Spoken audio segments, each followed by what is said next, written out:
In the sprawling industrial landscape of El Segundo, California, a quiet revolution was taking shape in the spring of 1936. While most of the world still believed in the supremacy of single-engine attack aircraft, one man saw the future with crystalline clarity. His name was Jack Northrop, and he was about to challenge everything the military establishment thought they knew about aerial warfare. Jack Northrop wasn't just another aircraft designer. He was a visionary who had already left his mark on aviation history with revolutionary designs like the Lockheed Vega. But now, working under the Douglas aircraft umbrella, he had a new obsession. Single-engine attack planes, he insisted, were dinosaurs waiting for extinction. The future belonged to twin-engine designs that could combine speed, firepower, and survivability in ways the old guard couldn't imagine. Together with a young engineer named Ed Heinemann, Northrop began sketching what would become the Model 7A. It was an audacious concept for its time. A sleek, all-metal light bomber powered by a pair of 450 horsepower Pratt and Whitney Wasp Jr. engines. The design featured a slim fuselage, shoulder-mounted wings, and something almost unheard of in military aviation, a tricycle landing gear. This wasn't just innovation for innovation's sake. Every choice served a purpose. The tricycle gear would make takeoffs and landings safer, especially on rough airfields. The twin engines provided redundancy and power. The streamlined shape promised speeds that would embarrass most fighters. But Northrop and Heinemann weren't designing for a competition that existed. They were designing for a war they knew was coming. As they worked through the summer and fall of 1936, disturbing reports filtered in from Spain, where the Civil War had become a testing ground for new weapons and tactics. The lessons were clear. Aircraft needed more speed, more range, more hitting power. The Model 7A, despite being only half complete by year's end, was already ahead of its time. Then reality struck. By late 1936, combat data from Spain painted a grim picture. The Model 7A, for all its promise, would be underpowered in the crucible of modern warfare. The project was quietly shelved, but Jack Northrop didn't see this as defeat. He saw it as reconnaissance. The Army Air Corps had been watching the same war, drawing the same conclusions. In late 1937, they issued a specification that could have been written with Northrop's ideas in mind. They wanted a twin-engine attack bomber with a 1,200-mile range, a 1,200-pound bomb load, and a speed exceeding 200 miles per hour. 4 companies rose to the challenge: Martin, Stearman, North American, and Douglas. Bell Aircraft initially joined the competition, but withdrew when the Army made a crucial demand: build your prototype at your own expense. This wasn't just a design competition, it was a financial gamble. The winner would secure contracts worth millions. The losers would eat the cost of development. By January of 1938, Jack Northrop had left Douglas to strike out on his own again, pursuing his dream of the perfect flying wing. But he left behind something invaluable. Ed Heinemann, now chief designer, took the Model 7A concept and transformed it into something far more potent. The new design, designated Model 7B, kept the basic philosophy but scaled up dramatically. Out went the Wasp Junior engines. In came 1,100 horsepower Pratt and Whitney twin Wasps, more than doubling the available power. The fuselage was redesigned, wider and more aggressive. The armament options were revolutionary.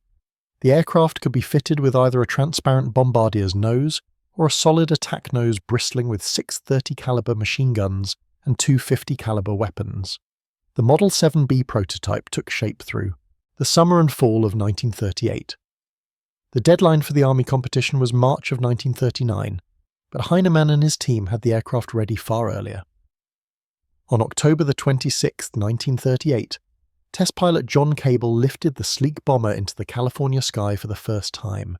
The performance was stunning. The Model 7B could hit over 300 miles per hour, far exceeding the Army's requirements. It handled like a fighter despite its size. The tricycle landing gear made it a dream on the ground, but the United States Army Air Corps wasn't impressed. Or rather, they weren't impressed enough to place an order. In the isolationist climate of late 1938, military spending faced fierce political resistance.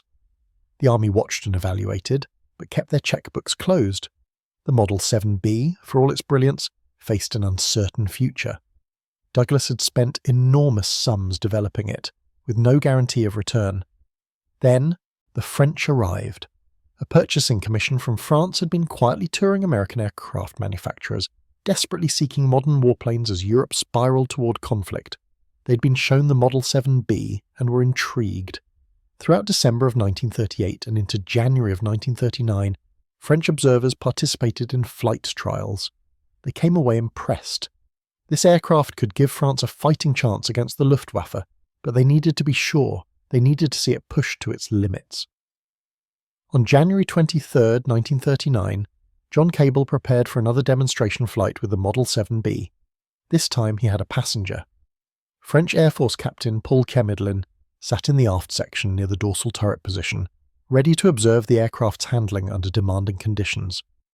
The test was designed to showcase the Model 7B's single-engine performance, a critical capability for any military aircraft. If one engine failed, could the pilot maintain control and return safely? Cable climbed to altitude and began the demonstration. He feathered one engine, showing how the aircraft handled on a single twin Wasp. Then, pushing the demonstration further, he attempted a snap roll at low altitude with one engine still feathered. Some accounts suggest he was trying to impress the French observer with the aircraft's agility. Others indicate it was part of the planned test profile. What happened next unfolded in seconds, but would echo for months. The Model 7B prototype, with asymmetric thrust and aggressive control inputs, departed from controlled flight. It entered a tight spin at an altitude too low for recovery. Cable, sitting in the nose with the best visibility, saw death approaching fast. He popped the canopy and bailed out, his parachute deploying at roughly 300 feet. But physics is unforgiving. The chute didn't have time to fully inflate. Cable struck the parking lot of Mines Field, which would one day become Los Angeles International Airport, and died on impact. Captain Chemidlin, trapped deep in the fuselage, had no chance to bail out. He rode the aircraft down as it corkscrewed toward the ground, the centrifugal forces pinning him in place. The Model 7B slammed into the same parking lot in a shower of aluminum and flame. Miraculously, impossibly, Chemidlin survived. He was pulled from the wreckage with a broken leg, severe back injuries, and a slight concussion. But he was alive. The crash should have been the end of the Model 7B. The only prototype was destroyed. The test pilot was dead. And now, adding political catastrophe to physical destruction, the press discovered that a French military officer had been aboard an American prototype during a test flight. In the isolationist fervour of 1939, this revelation sparked outrage. Newspapers thundered about foreign entanglements and violations of neutrality. Congressional, isolationists demanded investigations.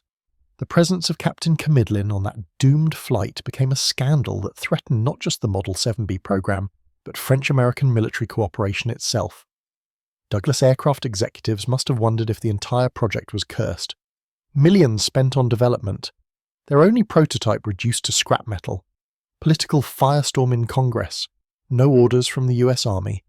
Any rational business decision would have been to cut losses and move on, but then something remarkable happened. The French, instead of backing away, doubled down.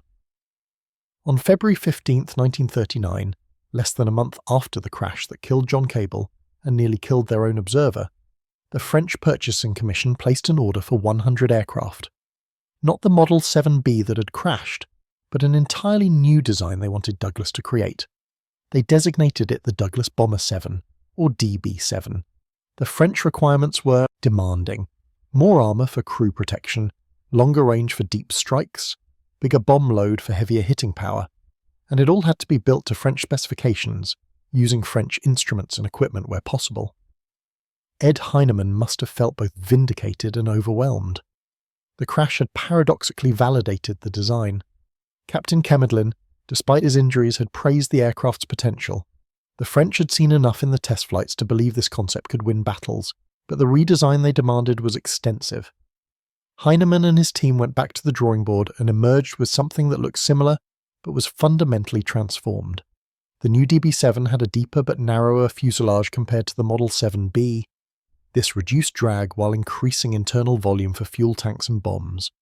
The wings, previously shoulder-mounted, now sat at mid-fuselage. The engine nacelles moved from their mid-wing position to below the wings. These changes improved aerodynamics and gave ground crews better access for maintenance. The nose wheel was lengthened slightly, giving the DB-7 a distinctive nose-up attitude when parked. Most dramatically, the single interchangeable nose of the Model 7B gave way to a fixed glass bombardier's nose with a distinctive stepped design. The first DB-7 lifted off on August 17, 1939, just 6 months after the French order, 6 months from contract to first flight. It's hard to overstate how remarkable this achievement was. Remember, this wasn't just building to existing plans, this was a major redesign, incorporating lessons from the Model 7B crash and meeting extensive French requirements. The fact that Douglas accomplished this in half a year speaks to both the urgency of the looming war and the dedication of Heinemann's design team. By the time that first DB-7 flew, Europe had erupted into war. Germany had invaded Poland, Britain and France had declared war on Hitler. The aircraft that Jack Northrop had conceived 3 years earlier as a speculative project was now desperately needed for the survival of democracy. France increased their order. 170 more DB-7s in October, then 100 DB-7, as with more powerful Wright engines, then 480 DB-7Bs. The production lines at Douglas's El Segundo and Santa Monica plants roared to life. But here's where the story takes an ironic turn. The United States Army Air Corps, which had rejected the Model 7B when it was the only game in town, suddenly became very interested in the summer of 1939. They'd watched the French trials, they'd seen the redesign, they'd evaluated their own needs against the DB-7's capabilities, and in June of 1939, before the prototype DB-7 had even flown, the Army placed an order for 186 aircraft designated a 20 and a 20A. Think about that timeline. The Army rejected the Model 7B when Douglas needed them. The Model 7B crashed, and the French ordered anyway. Douglas created the DB-7 for France. The Army, seeing French confidence, finally opened their wallet. But it gets better. The Army's order came 2 months before the prototype flew. They were ordering on faith in the same basic design they'd previously passed on. The crash that should have killed the program had actually saved it by proving the concept to the French, who proved it to the Army.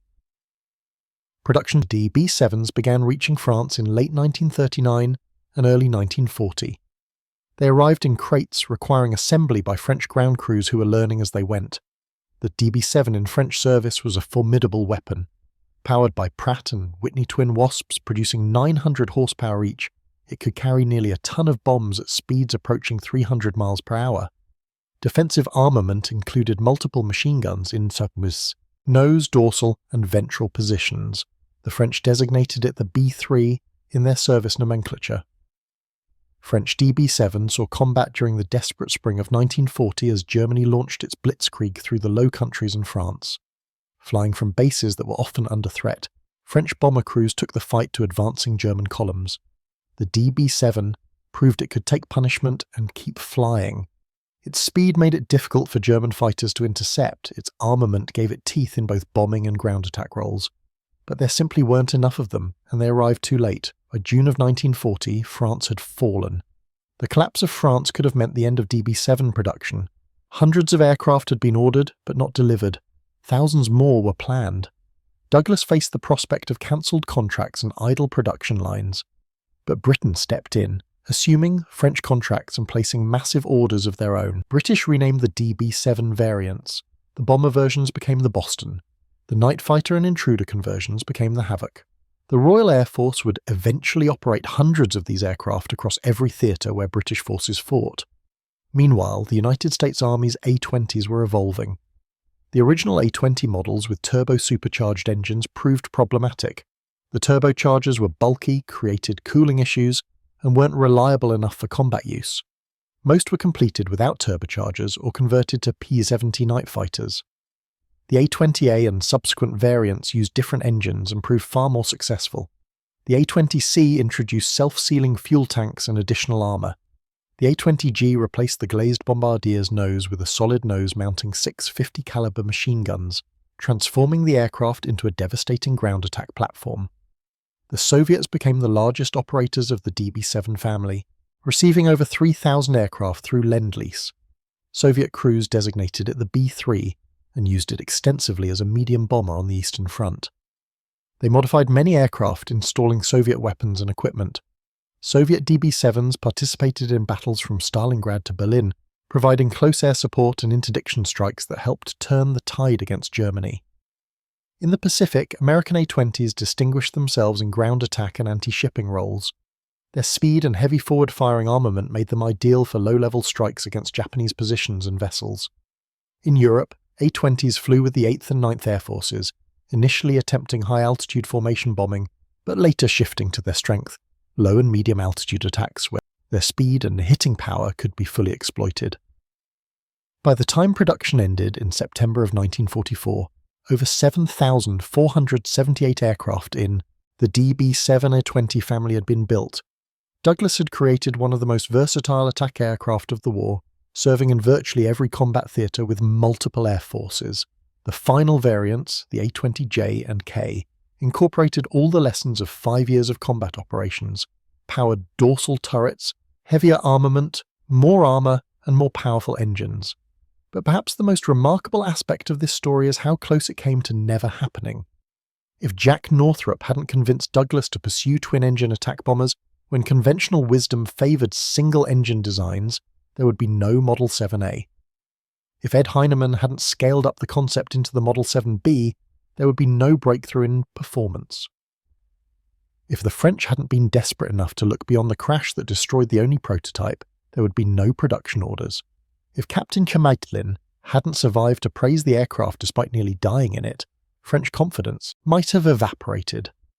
If the US Army hadn't finally recognised what they'd initially rejected, American forces would have gone to war without one of their most effective attack aircraft. The design philosophy that Jack Northrop championed in 1936, that twin engines could deliver performance impossible from single-engine aircraft, had proven correct in the most demanding test possible: combat.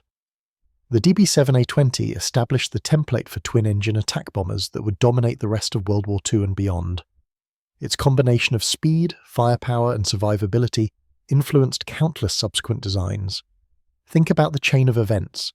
A visionary designer creates a concept ahead of its time. It gets rejected as too radical. Combat experience in Spain proves the concept right. A redesigned prototype crashes catastrophically. The crash, instead of ending the program, convinces foreign buyers the basic design is sound. Those foreign orders convince the original rejectors to finally buy in. The aircraft goes on to become one of the most produced and effective combat aircraft of the war. If you were pitching this as a screenplay, producers would reject it as too implausible. The coincidences are too convenient, the reversals of fortune too dramatic, the irony too perfect. But this is what actually happened. The Northrop DB-7 didn't revolutionize attack aviation despite the obstacles. It revolutionized attack aviation because of them. Each setback forced improvements. Each rejection led to a better understanding of requirements.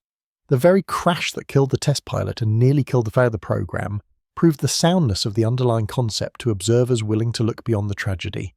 Captain Paul Chemidlin spent months recovering from his injuries, but he'd accomplished something perhaps more important than any test pilot could achieve in normal circumstances. He'd proven that even in the worst possible scenario, catastrophic spin at low altitude, the aircraft's structural integrity could save lives. His survival was a testament to Heinemann's engineering. The fact that he still recommended the aircraft after that experience spoke volumes about its potential. John Cable's death was a tragedy, but his final demonstration, flawed as it may have been, showed the aircraft's extreme flight envelope. Future pilots would know the limits because Cable had found them. Test pilots accept this risk.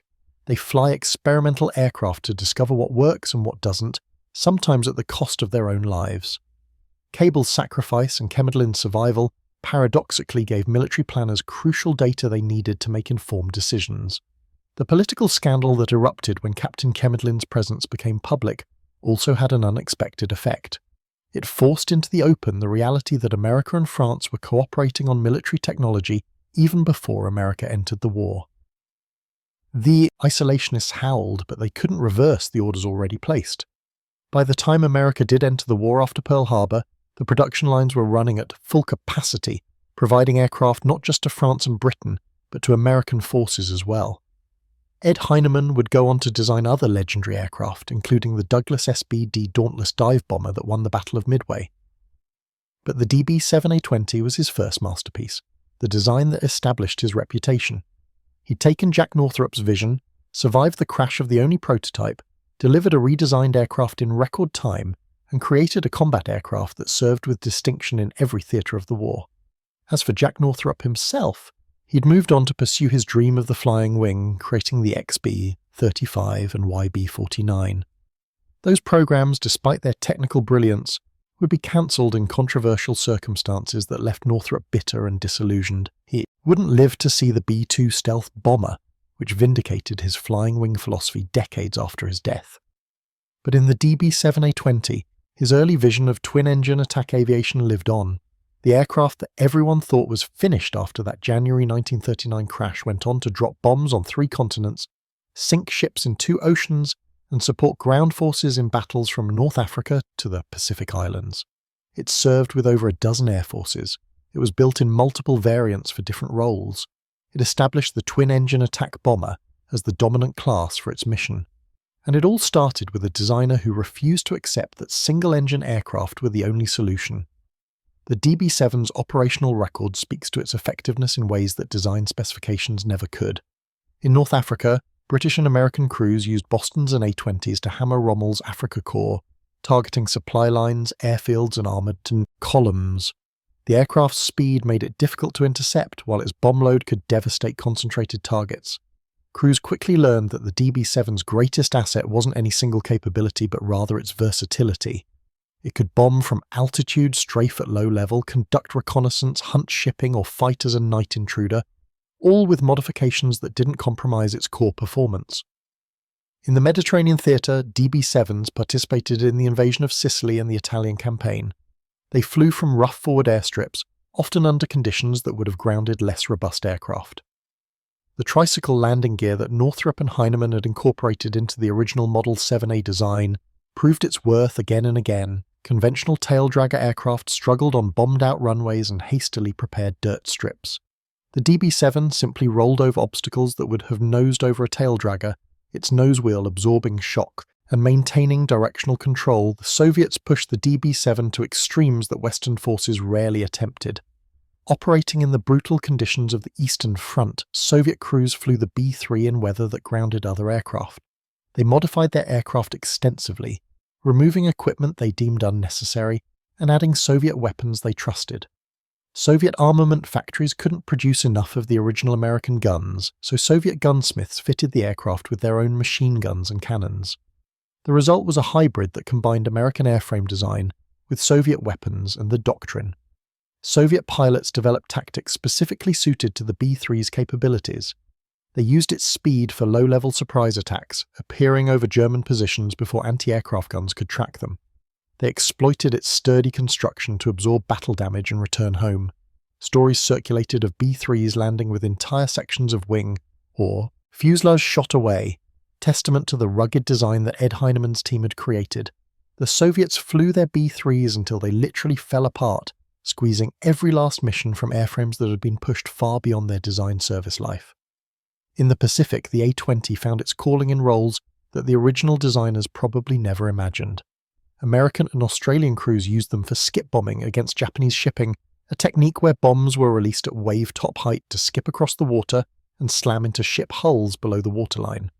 This required nerves of steel, flying straight and level through intense anti-aircraft fire, while close enough to the ocean that any mistake meant instant death. The A-20's speed and structural strength made it one of the few aircraft that could survive this mission profile consistently. The aircraft also excelled at airfield suppression strikes in the Pacific. Japanese air bases, often carved out of jungle or built on coral atolls, were vulnerable to the A-20's concentrated firepower. A formation of A-20s could strafe an airfield, destroying parked aircraft, fuel dumps, and maintenance facilities in a single devastating pass. The nose-mounted guns on the A-20G variant, 650 caliber machine guns all firing forward, could saw aircraft in half, puncture fuel tanks, and shred anything that wasn't armoured. Then, as the formation pulled up, the bombardiers would release their bombs on hangars and support buildings, completing the destruction. What made the A-20 particularly effective in these roles was crew confidence. Pilots trusted the aircraft to bring them home. Bombardiers and gunners knew the airframe could absorb punishment. This psychological. The crash that should have killed the program instead validated it. The rejection that seemed final opened unexpected doors.